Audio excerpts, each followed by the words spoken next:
We got that other little install though. This is them. Strut bars. It's the front one. I went with Megan Racing just cause. A little budget, but the front, rear. About to throw them on, and then show you guys what I did. Pretty simple. Just like screw on top of your coil or your stock suspension, whatever you have, but I'll show you guys. Without it, with it. And again, size 13 for the OEM ones, size 12 for the replacement ones that come with the BC coils. But yeah, just fasten these and that side as well, and just tighten here. Boom. Looks good. Time to do the back. Ran into a problem. So I just can't get the rear one on. But luckily I bought some supports under the strut towers. So that went before the coil, and it's supposed to take a little bit of the impact. But I'm gonna see if they make any for the rear of these cars. If not, I'm just not gonna run one. But yeah, now you know. It's not made for convertibles. So we're welding the diff for 340 bucks. Got the welding machine, the E12 star socket, the fluid for the drivetrain, WD-40, brake cleaner to clean the drivetrain, gasket maker, metals to weld together, and the shit we're gonna use. So now just gotta drop it and take it apart, clean it, and weld it. Let's get to it. So got the first ones off. Driver's side, pretty easy. Might have to drop the exhaust for driver's side. I just did the passenger side. So what you need is, I'm using this as like a whatever, like a breaker bar. There you go. And then you need a E12 star. Break those bolts apart. 6 total. Finish this up. Show you guys how I did it. Got the other side loosened, but heads up, I would recommend leaving 1 or 2 on the other side before you loosen the other side that you have to, because if not, the diff will spin. But I had to drop the exhaust and get some extra space to work around there, and also the sway bar. So pretty interesting. Now I just gotta finish loosening up the front supports and then the bolts that hold on to the rest of the drive, transmission, shaft, whatever. And time to get a welding after we clean it. So once you get the sway bar off, remove the supports on both sides here, size 18. And you got one last one here. And you gotta get rid of those guys, but I'm gonna figure out what size that is right now. But there's just one support on this side. It's over here. Nothing on the other side, so 3 supports. Once you remove this one, the diff's gonna fall down, but you gotta get rid of those first so that you can just slip this puppy out. So these are size 16, but I don't think we're gonna need to loosen them because I just realized that this isn't attached to the actual diff. But there's this back here, and all you gotta do is just these two levers, little prong things, squeeze them, pull it out. I'm gonna need a little bit of my hands to do this, so I'll show you guys after. All right, there you go, got it out. It's really simple, just together, pull it out. Now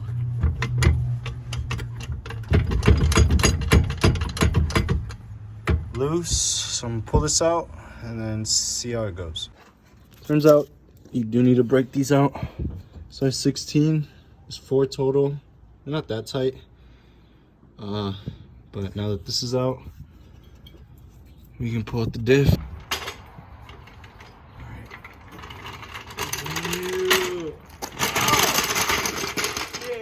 It's an unwelded diff. Oh, we got it. Got the diff out. Now we gotta take all those bolts out on top with the 5/8. So 1, 2, 3, 4, 5, 6, 7, 8. So they weren't on that tight, but 5/8 counterclockwise, and time to empty this bitch out. Time to empty out the liquids, and then clean it, weld. But looking good. Hey, you're not supposed to touch that, it's gonna break. Got the fluid out with my brake cleaner. That's what I'm gonna use to clean all these gear and stuff, because if not, my weld will not stick.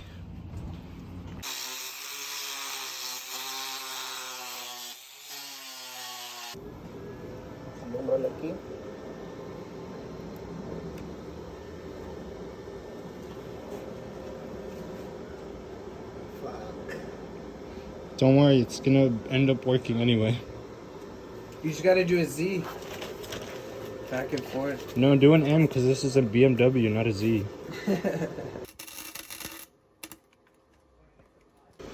Just finished welding the corners, as you can see. Boom, boom. And then my dad's gonna finish welding up the little plate we made. Rounded it off so that it fits in there pretty well.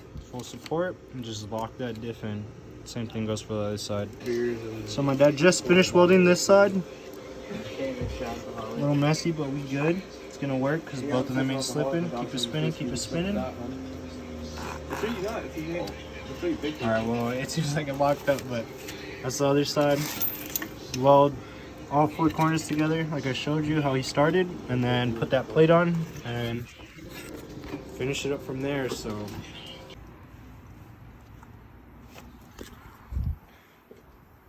now we added the gasket maker and 7590. That's the oil that it's using. The forms I was reading says 2 to 3 quarts, so I think 2 quarts is gonna be good. we have 2 quarts, so as Alessio said, it'll be good. So we just finished cleaning, welding, and re-cleaning the diff. Now, boom, gasket maker on, seal on, oil in. Well, actually, vice versa, oil in, and then from there. But let it dry for tonight. I come off work around 5-ish, so come home, install it so that the gasket maker has a light time to try to seal. But after that, the Pops gets to burn a hot one once I throw the new tires on, so just get ready. Back in the garage, diff is welded, about to throw it back in, and I also got my Project halogen headlights. But I'm gonna throw the diff back on, slap these on, because as you can see, now I touched it, it's gonna go out.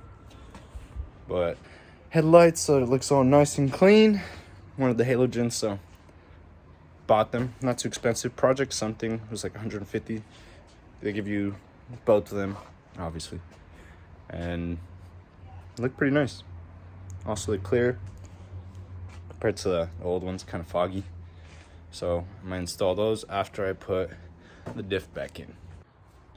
Got the diff back on now. Do a quick test, make sure that the axle spins so I don't end up accidentally snapping it. While I'm finishing up putting the sway bar back on, because I forgot, Alessio's putting new headlights on.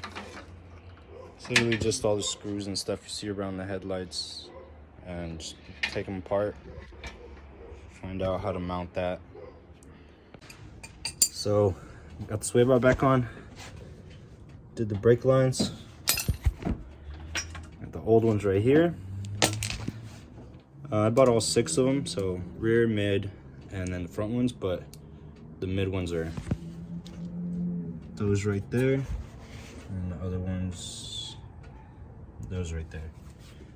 So they look similar, they're about the same, but on one side, one has a male part, the other one's female. On the other side, totally forgot, 7/16 for smaller ones up here. But yeah, 7/16, 14, 12, adjustable wrench, and needle noses. And then you got new brake lines. One has both parts male, female. The other one has male and female. So you'll just see which ones to go and adjust on your own. So we got Les here. These came with extra little wires for the halogens, so he's tapping in. Getting permission. If it doesn't work, I'm making him pay for it. We're at the front now. Took the brake line off. Just use these two guys. 14 and then the 7/16. That one goes for this up here. And then the 14 is for the other end. Goes behind here. Dirty ass face. Clean ass Beamer. but the brakes and just drove it around. Welded diff feels weird as fuck. The car like jerks opposite ways, but once you actually get it moving and you're not turning, it feels pretty good. But got the halogens in. Lowered as fuck. Added the camber. Great success. So got new front tires for BMO. Can't make it in a line or like adjusted, but check this out.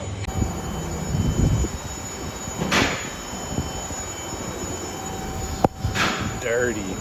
Turns out I ended up giving my car -7 camber. So what's that? Got the alignment, like I said, put it at about 3. Said I could have gone more if I wanted to, but nah. Car was jerking around when I had it with a -7 camber. Before the alignment, I hit turns or anything, just pop everywhere. Now it feels pretty clean, feels nice. But all I can say is need to plastic dip the wheels and get myself a little blast pipe going to be a full Beamer boy.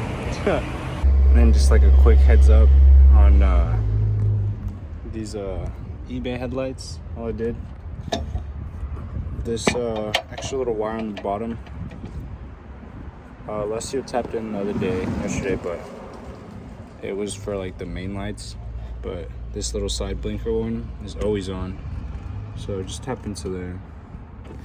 Not soldering it, just tapping in, duct taping. So yeah. But if you guys need to do it, same thing. Tap in to the little side blinker one and go from there, and then duct tape it up. Unless you're a G, solder it. Another quick heads up. What I did, I didn't splice or tap into this middle one. I tapped into the two side ones. On the other side, it's like green and blue. This one's purple and blue greenish. So just tap into the side ones. Don't tap into the middle one. And then also, don't touch this. Luckily, I'm switching it to orange. But touch it, blow the fuse. Something about like the grease on your hands or whatever.